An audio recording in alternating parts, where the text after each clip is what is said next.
You know, one of the questions that's been debated everywhere right now is what's different this time, and do we just hunker down and wait ourselves through and come out the other end, or is something bigger at play?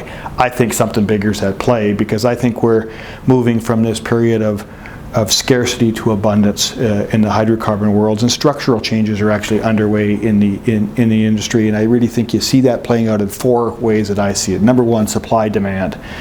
Everything's different there. The supply sources that have disrupted the global supply-demand balance have come from North America. That's never happened in at least my history with the energy business.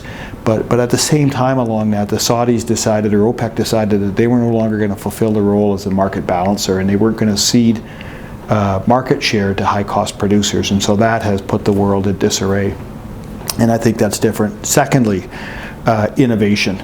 You know, the unconventional resource revolution, whether you want to talk about shale oil or shale gas or even the oil sands, has really been made possible through innovation. And so there's a lot going on around innovation in terms of getting access to these more difficult resources that we never thought were possible to extract.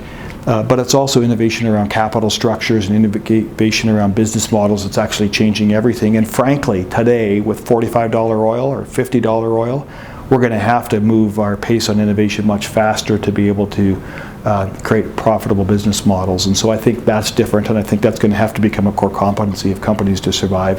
Thirdly, this whole notion of capital.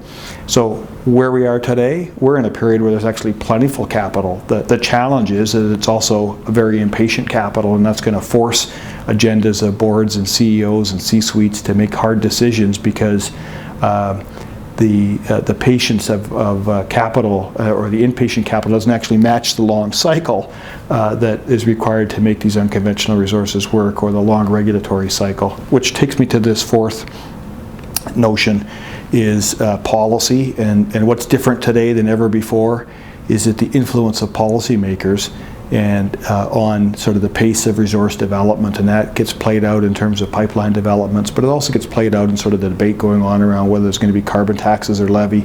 All of that has an impact on the cost of capital and is different than ever has been before, and actually requires organizations to think and have different competencies in their resource development than they ever had before.